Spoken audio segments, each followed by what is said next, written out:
Now, you may be wondering whether or not the narcissistic person misses you, misses who you were, misses the things you did together. I've got a question for you, though. How about this? Instead of wondering whether or not the narcissistic person misses who you were, how about you start living your life in such a way that you make sure the narcissistic person is missing out on who you are? My name is Kevin, and this is The Royal We.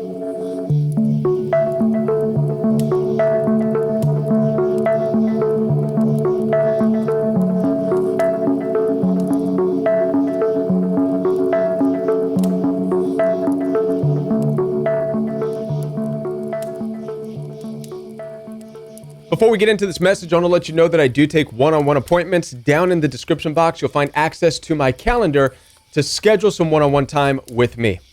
Now, does the narcissistic person miss who you were? Most likely the answer is no. And there's one of two different reasons for this, depending on the type of narcissistic abuse that you were dealing with.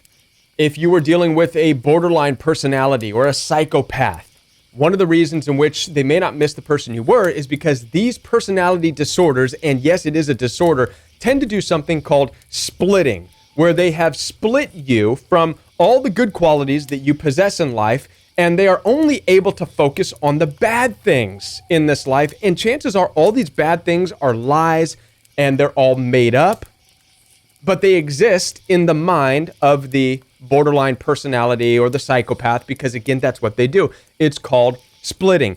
And I need to remind you, this is a personality disorder. There's nothing that you can do to change that. It's not like you can go and say, hey, all that stuff you've made up in your mind about me, it's lies. Don't believe it. I'm good. I'm loving. That's the first thing we want to do. But you can ask anybody with borderline personality disorder, and they're going to tell you it doesn't matter. When they hit that zone and they're full of hate and rage, that's all they can think of. So, no, the narcissistic person, if it's a borderline psychopath, they're not going to miss you because their personality disorder is enabling them from seeing any good qualities.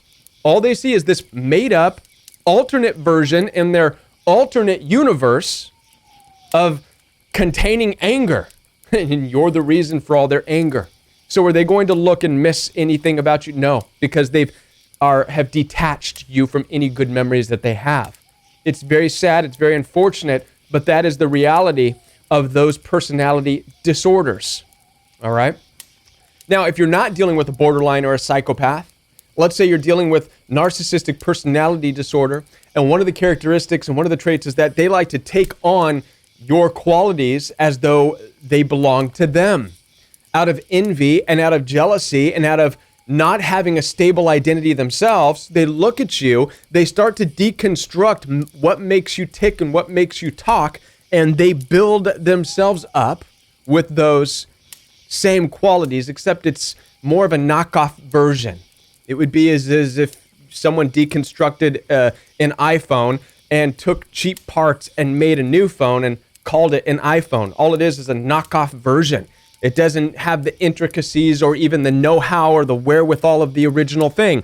Neither does the narcissist that you've dealt with. However, in their mind, they're qualified as a knockoff version of you, and therefore they don't need you anymore. So would they miss you? No, because they believe that they are now the new you. They have taken on your personality traits, at least all that they were able to see. They've created a knockoff version within themselves, and they don't need you. So what we're talking about here are ways in which narcissistic and toxic relationships end with devaluing of you. They've devalued you, and sometimes it gets into the discarding. So if you want to know whether or not they miss you, in these cases, no, they don't miss who you were. For one of those reasons. One, they've split you, or two, they've created within themselves a knockoff version, and they don't feel they need you anymore. So no, they don't miss who you were. Now then, let's move on to an even bigger question than that, which is, should you even miss who you were in that relationship? Let's ask that one. The answer to that is no. You shouldn't even miss who you were. Why? Because when you were involved in that toxic relationship, you were completely lost. You weren't even yourself anymore. You became an anxiety-filled, boundaryless person. who just tried to get validation in a toxic situation where you were no longer being validated. You were so far off your path, you lost who you were. You traded in your best qualities in order to try to fit into this dynamic that was very toxic. So you shouldn't even miss that person at all. You should be thankful that you are on your way back to who you are in this life, having had that horrible toxic experience in the pit of hell where you were dancing with the devil. All right. Now then, the last thing I want to share with you is the importance of, instead of wondering and focusing on whether or not the narcissist misses you or whether or not you should even miss who you were in that relationship, instead, let's focus now on making sure that you and I were living our lives in such a way to where the narcissistic people, the toxic people are missing out on who you are, on who we are. This is the idea that the best of our life is still hiding up our sleeve, like that John Mayer song, right? I like to think the best of me is still hiding up my sleeve, right? That you and I were so far away from who we are supposed to be when we were in the toxic relationship that the best of us is still yet to come, right? There's so many intricacies to you as an individual. So if you get out and challenge yourself and push yourself in this life, which means you ought to be out doing stuff, whether or not you are completely healed and hurting, no matter where you are, take steps day by day, week by week, push yourself, challenge yourself, because this is how you're going to find your path and get back to who you were. And if you make one of the focuses on the reality that you are setting yourself up and you're accomplishing things and you're making sure that the narcissistic people and the toxic people are missing out.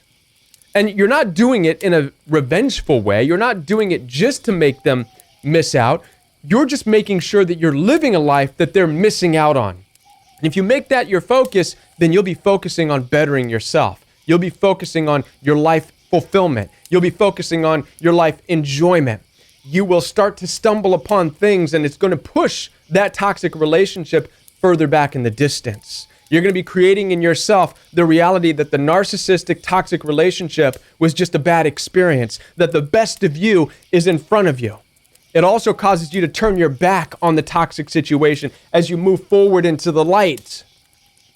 Make sure that you are living in such a way that the best of you is still ahead and that the narcissistic people, the toxic people, are missing out on the you that is now, on the you that is moving forward. That's the best thing that you can do. Make that your focus. Get out there and get them, doggone it. Listen, to be a part of your healing journey. Down below in the description box, you'll find access to my direct calendar. We can have one-on-one appointments through FaceTime, WhatsApp, telephone, text message. Also down below, you'll find access to my Instagram at Join the Royal We. Follow me on Instagram. I'll be back with more videos for you right here on the Royal We.